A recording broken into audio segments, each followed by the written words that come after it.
Okay, this video is going to be about the comparison between Realtracks and the Lionel Fastracks that I'm getting ready to convert over to. We want to listen to the actual track as the train's going over it, how many lumpy lumps you hear, how bad it is, how good it is. We're going to compare the difference, and then I will switch over and get the track all laid out from the Lionel Fastrack, and I'll do the same comparison, and that'll be the second part of this added on to the end of this video. Hold on, it's next. Okay, now I have laid down the new track, the Lionel Fastrack.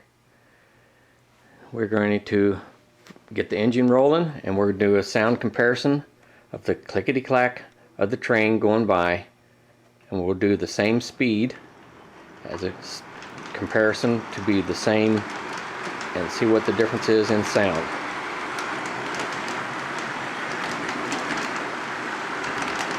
I'm still hearing some clickety-clack.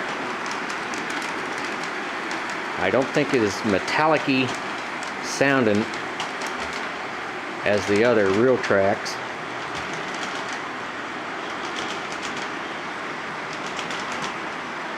There may not be such a thing as a perfect track, but I don't know. I think both just about the same. I don't know. I prefer this track just a little bit better. So now you can actually hear the difference and the comparison of the two tracks. I do like the way the Lionel track went to a better way of putting the tracks together. It was easier, and I had more problems putting the other track, pieces together. So yeah, this is my preference.